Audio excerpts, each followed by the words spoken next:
Thank you so much, Mr. Speaker, and I thank Chairman Royce again for yielding the time.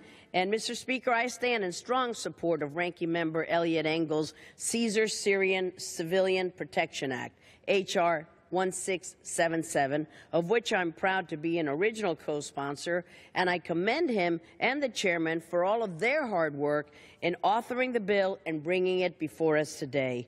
During our committee's hearing on Syria in April, and we've had so many hearings, one of our witnesses made a point that I think bears repeating, a point that highlights the importance of the ranking member's bill before us today. As long as Assad remains in power, there is very little chance that we will be able to defeat ISIS or its offshoots, because Assad in many ways has facilitated the growth of the very jihadist groups for which he claims are protecting Syria. Hogwash. As we talk about how to stop the slaughter in Syria, we must remember that no one bears more responsibility for that slaughter than Assad.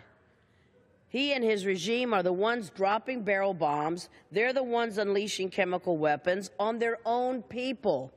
And if we want to have any chance at stopping the bloodbath, of defeating ISIS, or of putting an end to the immense humanitarian challenges spreading throughout the region and beyond, we must put a stop to Assad.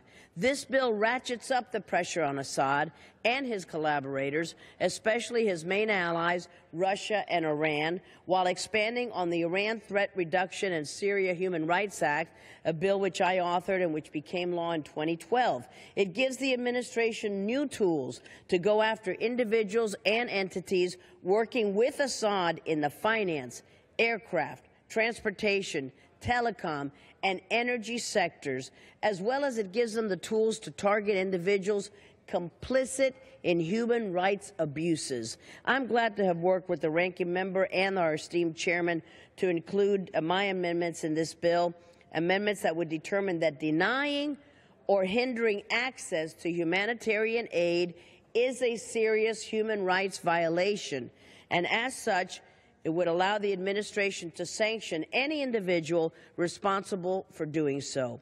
All of these tools, Mr. Speaker, are vital components of doing something that we still desperately need in Syria, a comprehensive, holistic strategy that looks beyond short-term tactical successes and instead targets the foundation of so many of the problems rippling through the region. If we continue to narrowly focus on ISIS without getting at the root of the Syrian conflict, Assad, Russia, and Iran, then we will only be treating the symptoms instead of the disease.